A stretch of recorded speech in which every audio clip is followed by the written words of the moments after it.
வணக்கம் ஸ்டூடெண்ட்ஸ், நான் உங்கள் அன்புடன் சாந்திமா.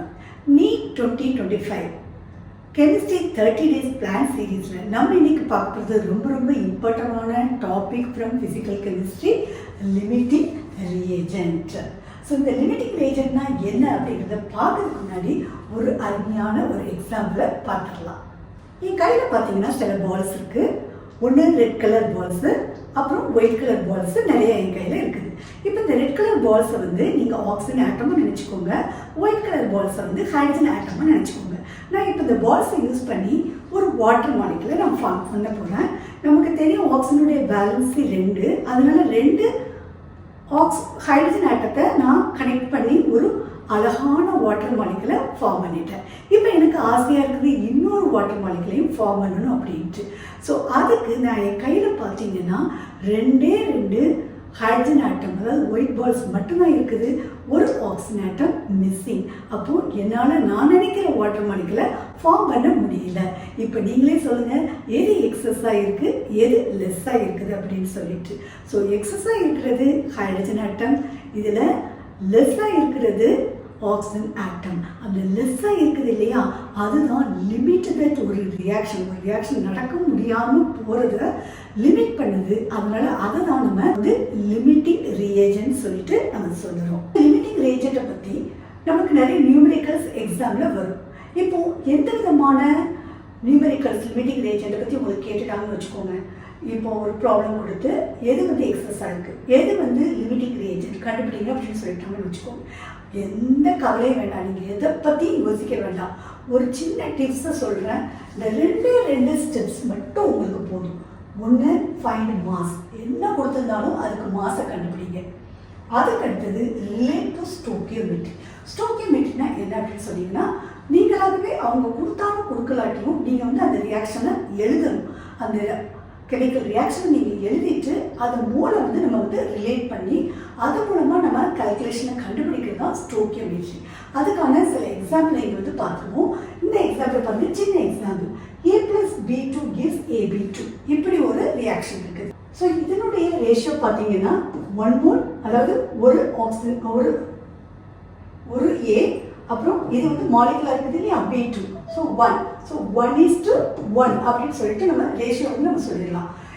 இப்போ 5 mole of A and 2.5 mole of B அப்படின்னு சொல்லி பார்த்தீங்கன்னா நமக்கு 2.5 மோல் தான் இருக்குது இல்லையா. ஸோ 2.5 மோல் கூட தான் 2.5 மோல் A வந்து ரியாக்ட் பண்ண முடியும். அப்போ இதில் வந்து லிமிட்டிங் ரியேஜென்ட் என்னவா இருக்குதுன்னு நினைக்கிறீங்க?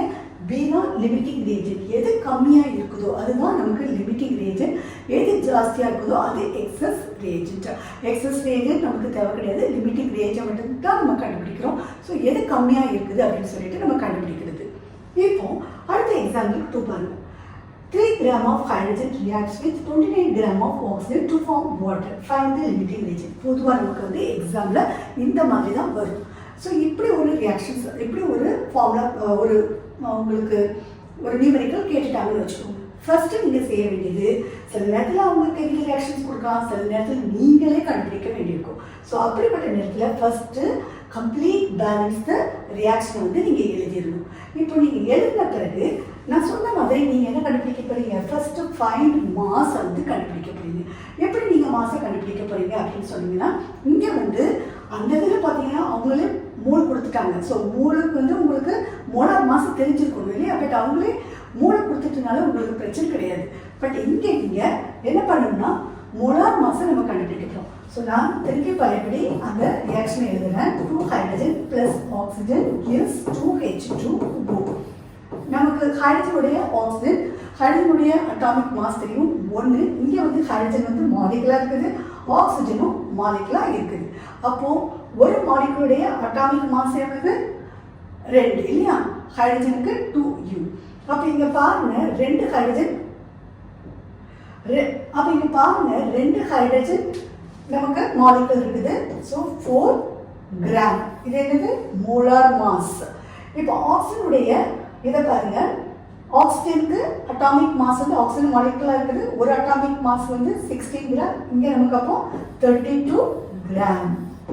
இதனுடைய கோஎஃபிஷியன்ட் ரேஷியோ அப்படின்னு பார்த்தீங்கன்னா 2:1. ஒன்றுமே இல்லாட்டினா மீனிங் என்னது? 1க்குன்னு அர்த்தம். ஸோ 2:1:2 இந்த ரேஷியோவில் தான் கோஎஃபிஷியன்ட் ரேஷியோ வந்து இருக்குது. அப்போ 4 gram react with 32 gram and produce 2 water molecules. இங்க அவங்க நமக்கு கேட்டிருக்காங்க 3 gram of hydrogen, அப்போ 29 gram of oxygen இருக்கு. அப்போ 3 gram of hydrogen எவ்வளவு ஆக்சிஜன் கூட ரியாக்ட் பண்ணும் அப்படின்னு சொல்லிட்டு நம்ம கண்டுபிடிச்சிடலாமா? So 3 into 32 by 4. இதை நம்ம கேன்சல் பண்ணிடலாம். ஸோ கேன்சல் பண்ணும்போது உங்களுக்கு என்ன கிடைக்குது? 8 3s are 24. நமக்கு கிடைக்கிறது 24 தான். பட் இங்கே இருக்கிறது எவ்வளோ பாருங்க? 29 கிராம். அப்போ அது எக்ஸஸாக இருக்குது. ஸோ அது எக்ஸஸாக இருக்கிறதுனால நமக்கு லிமிட்டிங் ரியேஜென்ட் வந்து எது? Hydrogen is the limiting reagent. Hydrogen is the limiting reagent. So steps என்ன அப்படிங்கறத ஒரு தடவை நம்ம பார்த்துக்கலாம். ஸோ எந்த ஒரு நியூமெரிக்கல் கொடுத்தாலும் லிமிட்டிங் ரியேஜென்ட்டை பற்றி ஃபர்ஸ்ட் நீங்கள் எழுதுறது சில டைம்ஸ் இந்த மாதிரி ரியாக்ஷன்ஸ் கொடுத்துருக்கலாம். அப்படி இல்லாட்டா நீங்கள் வந்து ரியாக்ஷனை எழுதணும். அதுக்கப்புறமா நீங்கள் கண்டுபிடிக்கிறது மோலார் மாஸை வந்து கண்டுபிடிக்கிறீங்க.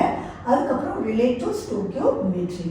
ஸோ ஸ்டோக்கியோமெட்ரி கூட நீங்கள் இந்த மாதிரி 4 கிராம் டு 32 கிராம், அப்போ நமக்கு கொடுத்துருக்கிறதுலேருந்து எவ்வளோ கிராம் நமக்கு எவ்வளோ கிடைக்கும் அப்படின்னு சொல்லிட்டு நீங்கள் கண்டுபிடிச்சிட்டிங்கன்னா லிமிட்டிங் ரீஜென்ட்டை ரொம்ப ஈஸியாக கேட்டுடலாம். நீங்கள் இதில் ரொம்ப கவனமாக இருக்க வேண்டியது, சில நேரத்தில் கிராமுக்கு பதில் அவங்க கிலோகிராம் கொடுத்துருக்கலாம், அப்படி நீங்கள் கிராமுக்கு கன்வெர்ட் பண்ணணும். ஸோ அந்த மாதிரி இதெல்லாம் கொஞ்சம் கவனமாக பார்த்துக்கிட்டிங்கன்னா லிமிட்டிங் ரீஜென்ட் என்ன, எந்த ஏஜென்ட் கேட்டாலும் ஜஸ்ட் லைக் தட்டாக நீங்கள் கடந்து போகலாம்.